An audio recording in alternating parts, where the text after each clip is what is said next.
جی ناظرین welcome back, ایک دفعہ پھر آپ کو خوش آمدید کہتے ہیں۔ سیگمنٹ ہے بیان رمضان، اور آج ہم کچھ اس حوالے سے بات کرنا چاہیں گے کہ انسان ویسے بہت ساری چیزوں میں ایک دوسرے سے کمپٹیشن میں لگا رہتا ہے۔ کسی کے پاس آپ اچھے کپڑے دیکھ لیں تو سوچتے ہیں کہ یار یہ سوٹ اس کے پاس ہے، میرے پاس کیوں نہیں ہے، مجھے بھی یہ لینی چاہیے۔ کسی کے پاس اچھی گاڑی دیکھ لیں تو آپ سوچتے ہیں یہ گاڑی میں بھی خریدوں گا۔ اچھا گھر دیکھ لیں تو سوچتے ہیں یہ گھر میرے پاس ہونا چاہیے، میں یہ گھر خریدوں گا۔ یعنی ہر چیز میں ایک مقابلہ نظر آتا ہے، چاہے یہ مقابلہ اسکول کے جو امتحانات ہوتے ہیں وہاں سے شروع ہوتا ہے اور پھر اس کی کوئی حد نہیں ہوتی۔ یعنی دولت کمانے کا مقابلہ ہو، کاروبار کو وسعت دینے کا مقابلہ ہو، سامان تعیش کی نمائش کرنے کا مقابلہ ہو، حتیٰ کہ ہر چیز میں مقابلہ ہو سکتا ہے۔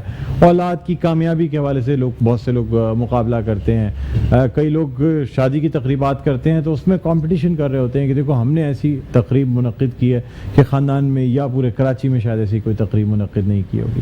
کیا ہم نے سوچا ہے کہ ہم کبھی یہ کوشش کرتے ہیں کہ کسی شخص کو اگر نیکی کرتا ہوا دیکھ لیں تو اس میں بھی ذرا سا مقابلہ کرنے کی کوشش کریں، اس کو کمپیٹ کرنے کی کوشش کریں۔ ہم یہ دیکھیں کہ یار میرے پڑوسی نے اگر 2 بیگ راشن کے بانٹے ہیں نا، میں کوشش کر کے 3 سے 4 بیگ بانٹتا ہوں، اللہ تعالیٰ کے یہاں شاید میری نیکی جو ہے نا وہ زیادہ قبول ہو جائے۔ یہاں نیکی میں کمپٹیشن کرنے کا مطلب یہ نہیں کہ آپ دکھاوا کریں، کہ آپ کا نام ہو کہ فلاں نے 2 بانٹے، آپ نے 4 بانٹے، آپ بہت پیسے رکھتے ہیں۔ کہنے کا مقصد یہ ہے کہ ویسے بھی امر بالمعروف یعنی نیکی کا پرچار اور برائی کو روکنے کا حکم بھی دیا گیا ہے۔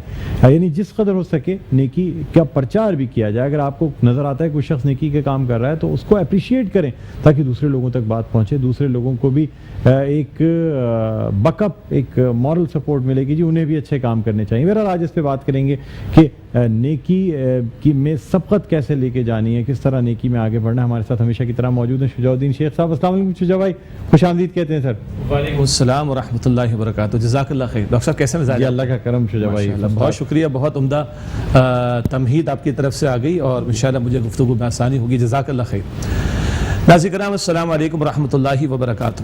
الحمدللہ رب العالمین والصلاة والسلام علی سید الانبیاء والمرسلین، اما بعد، اعوذ باللہ من الشیطان الرجیم، بسم اللہ الرحمن الرحیم، وَلِكُلِّ وِجْهَةٌ هُوَ مُوَلِّيهَا فَاسْتَبِقُوا الْخَيْرَاتِ، وقال اللہ تبارک وتعالی، بسم اللہ الرحمن الرحیم، أَلْهَاكُمُ التَّكَاثُرُ حَتَّى زُرْتُمُ الْمَقَابِرَ، صدق اللہ العظیم۔ اللہم صلی علی محمد وعلی آل محمد وبارک وسلم۔ سورۃ البقرہ کی آیت نمبر 148 ہے۔ اللہ سبحانہ وتعالی نے وہاں ارشاد فرمایا، ہر ایک کا ایک رخ زندگی ہے جس کی طرف وہ رخ کرتا ہے، محنت کرتا ہے، آگے بڑھتا ہے۔ فاستبقوا الخیرات، تم مسابقت کرو، آگے بڑھنے کی کوشش کرو خیرات کے معاملات میں۔ خیرات کا لفظ خیر سے بنا ہے، ہم اردو میں اس کو بڑا ہلکا لے رہے ہوتے ہیں، عربی میں بہت قیمتی لفظ ہے اور یہ بھلائی کے مفہوم میں، نیکیوں کے مفہوم میں، اچھے کاموں کے مفہوم میں استعمال ہوتا ہے۔ تو ہر ایک کا رخ زندگی ہے، ہر بندہ کوئی نہ کوئی ٹارگٹ لے کر چلتا ہے، آبجیکٹو لے کر چلتا ہے۔ کچھ لوگوں کا ٹارگٹ بڑا ہلکا ہوتا ہے، بس مجھے گھر بنانا ہے، یہی ساری زندگی کا حاصل ہے۔ کچھ لوگوں کا ذرا اس سے آگے بڑھ کر ہوتا ہے، میں نے کچھ اور لوگوں کی بھی فکر کرنی، اور کچھ لوگ ہوتے ہیں جو بے مقصد زندگی گزارتے ہیں۔ تو معاف کیجیے گا کہ بے مقصد زندگی تو جانور گزارتے ہیں جن کی زندگی کا کوئی مقصد نہیں۔ انسان کم از کم وہ کہلانے کا مستحق ہے جو با مقصد زندگی گزار رہا ہو۔ اللہ سبحانہ و تعالیٰ بتا رہے کہ انسانوں میں ایک عرش تو ہے، ایک کمپٹیشن کا جذبہ، سبقت کا جذبہ، آگے بڑھ جانے کا جذبہ، نمایاں ہو جانے کا جذبہ، سب کے اندر اللہ تعالیٰ نے رکھا۔ یہ فطری جذبہ ہے اور ہمارا دین دین فطرت ہے، وہ فطری جذبات کو چینلائز کرتا ہے، صحیح رخ پر ڈھالتا ہے۔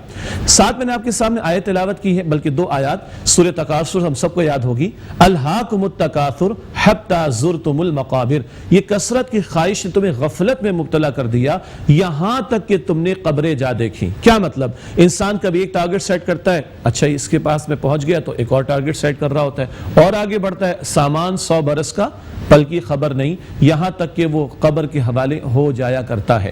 بہت مشہور واقعہ ہے غزوہ تبوک کا موقع، اللہ کے پیارے نبی علیہ الصلوۃ والسلام نے عام اعلان فرمایا، جو بھی راہ خدا میں پیش کر سکتا ہے مال وہ زیادہ سے زیادہ بڑھ کر مال آگے پیش کرے, آئے اور آگے بڑھے اور پیش کرے. مشہور واقعہ آپ کو یاد آ گیا, حضرت ابوبکر صدیق رضی اللہ تعالیٰ عنہ پورے گھر کا مال لے آئے اور اللہ کے حضور علیہ السلام کی خدمت میں پیش کر دیا, اور حضور نے دریافت فرمایا کہ گھر میں کیا چھوڑ کر آئے؟ تو عرض کیا رسول اللہ اور اللہ کے رسول کو گھر میں چھوڑ کر آیا. ہم کتنے آرام سے یہ جملے کہہ جاتے ہیں, پورا گھر پیش ہو گیا ہے. یہاں ہمارے گھروں کا تھوڑا سا ہم پیش کرنے کو تیار ہیں کہ نہیں؟ اچھا یہ تو پورے گھر کا ہو گیا, آگے دوڑ تو لگی ہوئی تھی اس عہد میں بھی, وہاں ان مبارک لوگوں کے درمیان بھی سبقت تھی, کمپٹیشن تھا. حضرت عمر فاروق رضی اللہ تعالیٰ عنہ فرماتے میں اس ارادے سے چلا, آدھے گھر کا مال لے کر اس ارادے سے چلا کہ آج ابوبکر صدیق کو میں پیچھے چھوڑ دوں گا. دوڑ لگی ہوئی, کس میں پیچھے چھوڑ دوں گا؟ نیکی کے معاملات میں, خیر کے معاملات میں. خیر جب پہنچے اور معلوم ہوا کہ صدیق اکبر تو پورا گھر کا لے کر آ گئے ہیں, تو فرمانے لگے کہ یہ تو مجھے ہجرت کی ایک رات دے دیں اور مجھ سے میری ساری زندگی لیتے, وہ ایک رات میرے لیے کافی ہو جائے گی. تو دوڑ وہاں بھی لگی ہے, دوڑ ہمارے بھی لگی ہوئی ہے. جیسے کہ بھی ڈاکٹر صاحب نے فرمایا, کسی کو اچھے برانڈڈ کپڑوں میں دیکھا, کاش میرے پاس بھی ہو, بلکہ اس سے زیادہ ہو. ہاں, کسی کی لشکاریں بڑھتی ہوئی گاڑی دیکھی تو جلن بھی آتی, معاف کیجیے گا حسد بھی آتا ہے, جو کہ حرام ہے. اس کی تو تباہ ہو اور مجھے اس سے بہتر مل جائے. اچھا اس نے شادی پہ 20 لاکھ روپے خرچ کیا, ارے میں تو 40 لاکھ خرچ کر کے دکھاؤں گا, اور اس کے لیے حلال حرام کی تمیز بھی ختم ہوگی اور حقوق العباد بھی پامال ہوں گے, اللہ کے حقوق نہ جانے کیا کچھ ہے. یہ سارا کمپٹیشن اگر اس میں بندہ جیت بھی جائے, مجھے بتائیے کہ محل سے جنازہ نکلا ہے بادشاہ کا, کیا لے کے جا رہے قبر میں, اور جھوپڑی سے جنازہ اٹھائے غریب کی, کیا لے کے گیا؟ جائے گا جب جہاں سے کچھ بھی نہ ساتھ ہوگا, 2 گز کفن کا کپڑا تیرا لباس ہوگا. تو بھائی طے کر لے, کمپٹیشن تو ہر بندہ کر رہا ہے, کیوں نہ وہاں کمپٹیشن کریں. سنیے گا, the bank of Allah unlimited میں جمع کرا دیں. دنیا کے سارے بینکس لمیٹڈ ہیں, دی بینک آف اللہ انلمیٹڈ میں جہاں کا ریٹرن گارنٹیڈ بائی اللہ سبحانہ وتعالی ہے, جو نہ ختم ہونے والا ریٹرن ہے. ہم نے چلے جانا ہے اس دنیا سے, لیکن جانے والی شے میرے اور آپ کے ساتھ, میرے اور آپ کا مال نہیں, اولاد نہیں, بینک بیلنس نہیں, فیکٹریاں نہیں, جائیدادیں نہیں, کرسی نہیں, اقتدار نہیں, فیم نہیں, شہرت نہیں, جانے والی شے اعمال کی پونجی ہوگی. آخری 2-3 باتیں. ماہ رمضان یہ سیزن ہے, نیکیوں کا موسم بہار ہے. پہلے دن سے ہم سمجھتے ہوئے آ رہے ہیں, نفل کا ثواب فرض کے برابر عطا ہو رہا ہے, فرض کا ثواب 70 فرضوں کے برابر عطا ہو رہا ہے. پکارنے والا پکار رہا ہے, نیکی کے شوقین آگے بڑھو, نیکی کر لے, اور بدی کے شوقین رک جا اور باز آ جا. اللہ مجھے اور آپ کو اس پکار پر مزید لبیک کہنے کی توفیق دے. ہم دیکھتے ہیں کہ ماہ مبارک کا پہلا عشرہ وہ رحمت و بھرا, وہ تو ذرا جوش لوگوں میں نظر آتا ہے. لاک ڈاؤن کے مسائل کو تھوڑی دیر کے لیے چھوڑ دیجئے, لیکن ایک جوش نظر آتا ہے, نمازوں میں کثرت, تراویح میں کثرت. دوسرے عشرے میں محسوس ہوتا ہے کچھ تھوڑی سی کمی آ جاتی. بھائی کیوں کمی آ رہی؟ یہ مغفرت کا عشرہ نہیں ہے کیا؟ اللہ کی مغفرت ہمیں نہیں چاہیے؟ اور کیا مہینہ ختم ہو گیا؟ کیا سیزن ختم ہو گیا؟ سیزن تو چل رہا ہے اور نیکیوں میں آگے بڑھنے کا موقع ہے. تو ہم غور کریں کہ اتنا پیارا مہینہ ابھی ہے ہمارے پاس. کتنے لوگ دنیا سے چلے گئے رمضان شریف سے پہلے, آپ کو اور مجھے ملا ہوا یہ مہینہ, یہ چانس مس نہیں ہونا چاہیے. اللہ مجھے اور آپ کو اور نیکیوں میں آگے بڑھنے کی توفیق عطا فرمائے. وآخر دعوانا ان الحمدللہ رب العالمین. جزاکم اللہ خیرا کثیرا. سبحان اللہ, بہت صحیح فرمایا آپ نے شجاع بھائی کہ ہم سب کو آگے بڑھنا ہے. اس رمضان المبارک کا مہینہ جو ہے نا, یہ بڑا اہم ہے. سر پہلا سوال آپ سے کرنا چاہوں گا, مجھے بتائیے کہ جس طرح سے انٹروڈکشن میں بھی میں نے کہا تھا کہ اب نیکی کرنے میں بھی ایک دکھاوے کا عنصر ہے. لوگوں کو راشن دیا جا رہا ہے, سیلفیاں بنوائی جا رہی ہیں, کیمرے, وہ راشن سے زیادہ ان کو یہ فکر ہے 1 منٹ ذرا چہرہ, ہاں بھائی یہ لے لو, تصویر بنوا. جی مطلب سر کیا نیکی کرتے ہوئے اگر دکھاوا کیا جائے یا نیکی بڑی سے بڑی نیکی کی جائے, غرض یہ ہو کہ میرا نام ہو کہ بھائی میں بڑا ہی کوئی سخی ہوں, بڑا فیاض ہوں, بڑا نیکی کرنے والا ہوں, سر پھر ہماری نیکی کہاں رہ جائے گی؟ اللہ, بہت بہت اہم سوال ہے ڈاکٹر صاحب, اور بہت ضرورت ہے, اور اس کو ہم بڑا سنجیدہ لیں. یعنی اس ٹاپک کو بھی بڑے آرام سے لوگ نکال دیتے ہیں. قرآن حکیم میں سورہ دہر ہے جس میں اللہ تعالیٰ نے جنت والوں کی صفات کا ذکر کیا, اور ان کے یہ قول ان کا نقل ہوا, انما نطعمکم لوجہ اللہ لا نرید منکم جزاء ولا شکورا. دیکھو ہم تمہیں اللہ کی خاطر کھلاتے ہیں, تم سے نہ کوئی بدلہ چاہتے ہیں, نہ تم سے کوئی شکر گزاری چاہتے ہیں. مقصد ہے کہ اللہ سبحانہ وتعالیٰ تعالیٰ راضی ہو جائے۔ اللہ کے رسول علیہ السلام کی حدیث شروع دن بھی ہم نے بیان کی تھی، حضور نے فرمایا مسند احمد کی روایت، من تصدق یرائی فقط اشرکا، جس نے دکھاوے کا صدقہ دیا اس نے شرک کیا۔ اللہ حفاظت فرمائے، یہ عملی اعتبار سے شرکیہ طرز عمل ہے، دکھاوے کا عمل کرنا۔ اسی طرح اللہ کے نبی علیہ السلام نے فرمایا، اپنے سخی کی بات کی، مسلم شریف کی روایت ہے، قیامت کے دن سب سے پہلے 3 افراد کا معاملہ اللہ کے سامنے پیش ہوگا۔ ایک ہوگا جس نے جان اللہ کی راہ میں اس کا خیال ہوگا کہ پیش کی، یعنی بڑا شہادت کا رتبہ جس نے پا لیا ہوگا اس کے تئیں کہ جان دے دی، بڑا بہادر تھا۔ دوسرا وہ جس نے دین سیکھا اور سکھایا، اور تیسرا وہ جس نے مال خرچ کیا۔ اللہ تینوں سے پوچھے گا تم نے کیا کیا؟ پہلا کہے گا اللہ جان دے دی تیرے لیے، اللہ فرمائے گا جھوٹ بولتے ہو، تم نے اس لیے بہادری کے جوہر دکھائے کہ لوگ تمہیں بہادر کہے، وہ ہو گیا، آخرت میں کوئی حصہ نہیں۔ دوسرے کو کہا تم نے بڑا دین سیکھا تاکہ تمہیں علامہ کہا جائے، تمہارے علم کے چرچے ہوں، تمہارا نام روشن کیا جائے، شہرت ملے، وہ شہرت دنیا میں مل گئی، آخرت میں کچھ نہیں۔ اور تیسرے کو کہا جائے گا تم نے کیا کیا؟ کہے گا اللہ میں نے بڑا مال خرچ کیا، اللہ فرمائے گا جھوٹ کہتے ہو، تم نے اس لیے مال خرچ کیا تمہاری سخاوت کے چرچے ہوں، آج تینوں کا کوئی عمل قبول نہیں، اور یہ 3 افراد ان کو اٹھا کے جہنم کے حوالے کیا جائے گا، اللہ حفاظت فرمائے۔ اور وہ بندہ جو ایسے عمل کرے، جیسے مشہور حدیث ہے نا، دائیں ہاتھ نے دیا تو بائیں ہاتھ کو پتہ نہ چلے، تو بخاری شریف کی روایت ہے وہ اللہ کے عرش کے سائے میں ہوگا۔ تو خاص یاد رکھنا چاہیے انما الاعمال بالنیات، تو بچے کو حدیث یاد ہے، اعمال کرنے بھی ہیں اور اخلاص کے ساتھ کرنے اور ان کی حفاظت کرنے کی، دکھاوا کر کے وہ ضائع نہ ہو جائیں۔ شریف بھائی، بہت سے لوگ بھلائی کے کاموں کے لیے باقاعدہ ادارے بنا لیتے ہیں، خود بھی بھلائی کرتے ہیں، لوگوں کو بھی یہ ترغیب دیتے ہیں کہ وہ چندہ دیں، ڈونیٹ کریں، یہ تمام چیزیں کریں۔